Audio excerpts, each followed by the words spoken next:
Hey guys, Chris here, founder of Rooted Music. Guys, at Rooted, our goal is to help you learn to play the music that you love by coaching you on the why and not just the what. And we're going to do just that in today's tutorial. But before we do, I'd love for you to subscribe to this channel here so you don't miss out on any of the new worship tutorials that we have for you. And I'd also love for you to check out the links in the description of this video where you can download our chord chart to this song for free, and also where you can learn more worship songs just like this for just $1 for the first 30 days. Check out those links and let's go ahead and dive into the video. Hey everyone, my name is Shane Cole and I'm here with Rooted Music with a bass tutorial. And we're doing a song today that I super duper love. I've loved for a long time, called "Oh Come to the Altar." And we'll be referencing "Oh Come to the Altar" live by Elevation Worship.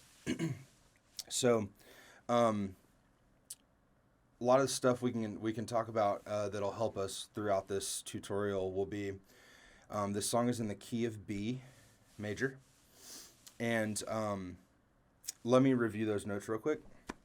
So you can find a B here, 2nd fret of the A string, 7th fret of the low E string, and then you've got a B on the 9th fret of the D and 4th fret of the G. So there's all of our B notes. Cool. And the way I like to just review the notes in a key is you can just start there as your root note and then play a major scale. So a couple ways to remember it. You could always tell yourself whole, whole, half, whole, whole, whole, half. And what I mean by that is if you were to play it linearly on one string, starting from your root note, you could go whole note, half note, whole note, whole note, whole note, half note. So a whole note is like 2 frets and a half note is like 1 fret. But it'll be a great thing if you commit these shapes to memory. So you can play a major scale like this. Start on B here.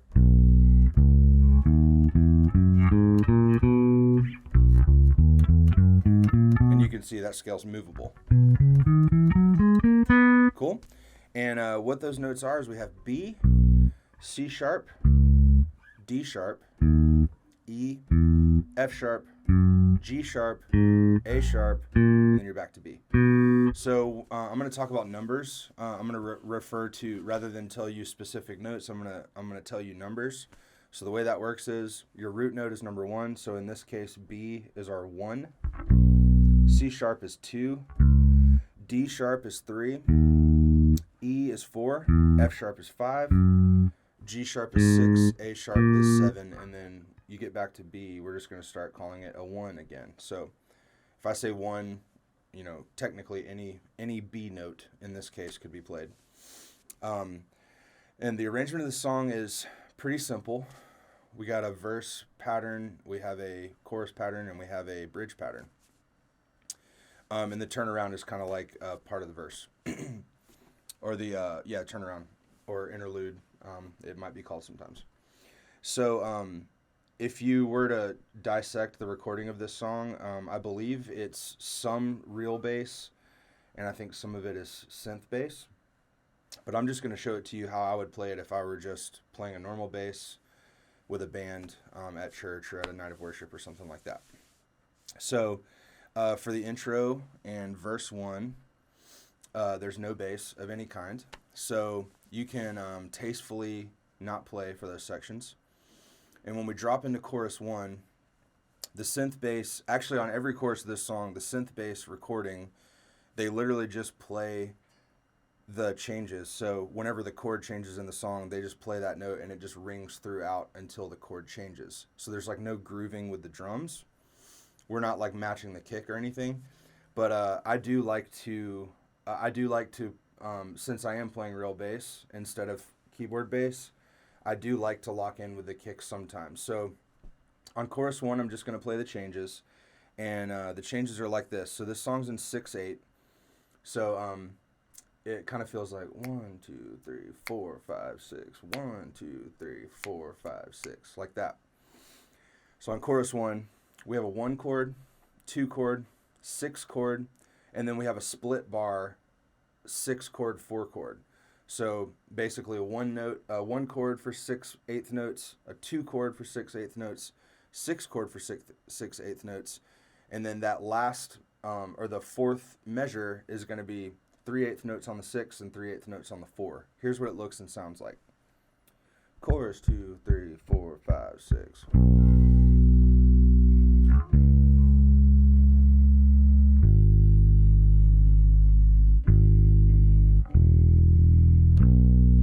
And that just repeats over and over until the end of the chorus. I think on a single chorus, I think you end up doing that twice. And then there's a turnaround after chorus 1, and that's super simple. It's a measure of 1, measure of 4, measure of 1, measure of 4. So just to do a little quick translating to brush up on our numbers we talked about, that'll just be you'll just play a B note, and then an E note, B note, E note. And the timing is super simple. You just kind of play the changes, like I said. So a measure of each of those. So the turnaround feels like this.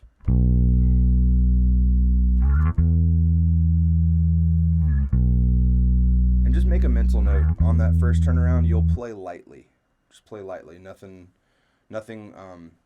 intense is happening in that section of the song. So now we're going to talk about verse 2. So there's already a verse that happens in this song, but this is the first verse that we'll play on. So verse 2, 1. I'm going to give you the chord numbers: 1, 4, 1, 4, 6. 4, and then you'll do that whole thing again. So what I just said, you'll repeat once. Okay, so here's what verse 2 looks and sounds like. Verse 2, 1, 2, 3, 4, 5, 6.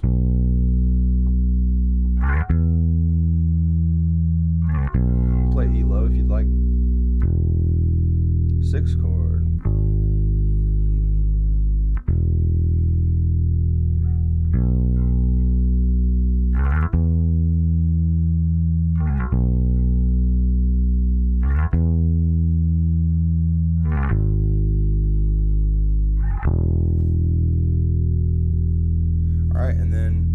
After your 4 chord rings out, that brings us to chorus 2. And I taught you the chorus a minute ago, but I'm going to show you real quick. If you want to groove a little bit, just lock in with the drum part. I'll show you how I like to do it. There's no perfect way. It's just the way my ear kind of feels like it sounds good. So this will be different than what the recording technically does, but just in case you want to groove a little bit, here's how I would do it. So I'm going to let the 1 chord ring, and then when it gets to the 2 chord, the C sharp, I'm going to play the kick pattern, and then I'm going to let this first 6 chord ring, and then when it does the split bar 6 to 4, I'm going to play the kick pattern over the 6. So here's what that sounds like.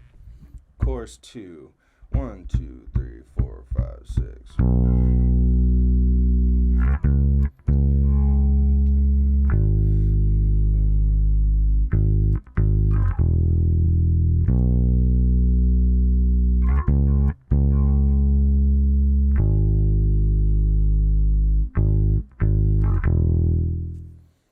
Okay, so some bass players do a really cool thing where they don't just play the note and just let them ring, basically let the note fill every millisecond of space.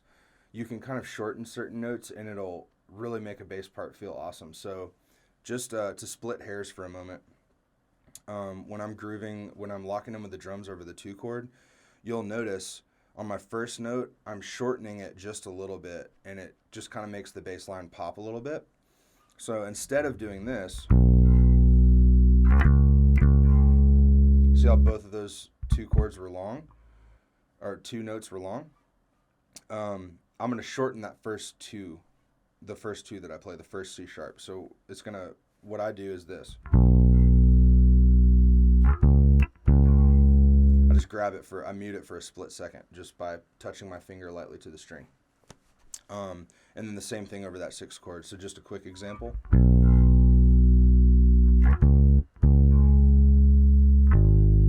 Same thing here. Cool. All right, sweet.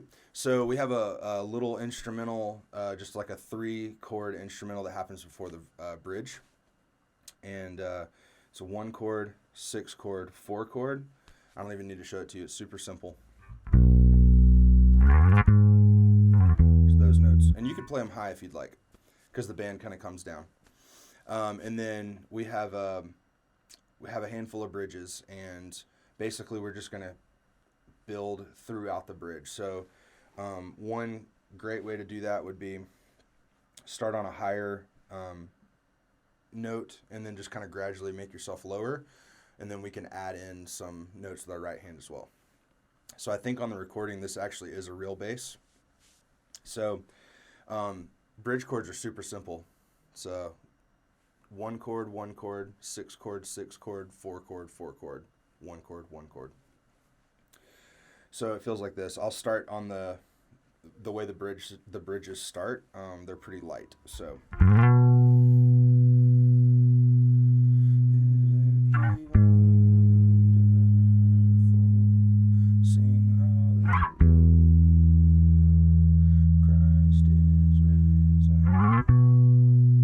cool, just like that. We'll do another one like that.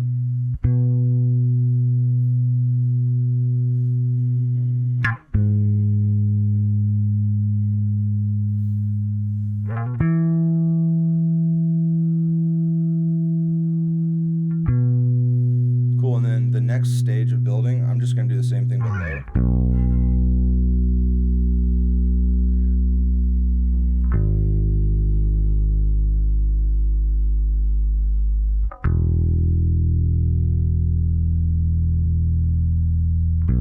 Cool, and then for the final bridge, I'm going to double what I just did.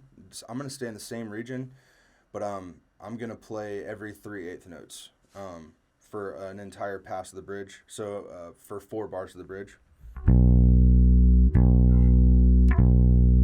Sorry, 8 bars of the bridge.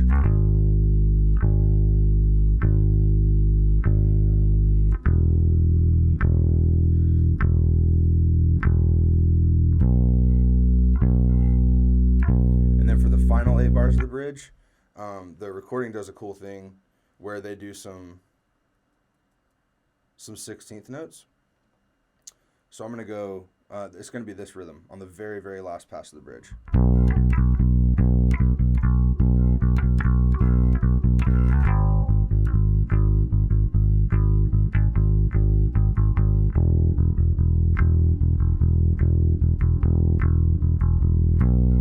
And then for that very last note of the bridge, the 1 chord, when I hit that B, the 1, I'm just going to let it ring for a little bit because the drums drop out and it's just kind of this this musical pause. And then the final chorus starts down, and when the final chorus repeats, you'll come back in, and I'm doing kind of the same thing that I did on the second chorus where I'm playing like a long note and then I'm grooving a little bit. And then the only other thing worth mentioning is on the outro, we're just going to play the chorus chords. And once you get through, you'll play the 1, 2, 6, 64. You'll play that twice, and then right after that, for the outro, just land a nice, soft, but also round, large 1 chord, and just let it ring. And that is the end of the song. So, love this song. I really hope you enjoy it and find this video helpful. We thank you so much for joining us, and feel free to leave any comments or questions below this video. Guys, thanks so much for joining us today in this tutorial. I hope you really enjoyed it and learned a lot through it. Make sure to subscribe to our channel here so you don't miss any of the new tutorials we have coming up. And make sure to check out those links in the description of this video so you don't miss out on the chord chart and you don't miss out on more and more worship song coaching for just $1 for the first 30 days. Check out those links, and we'll see you soon.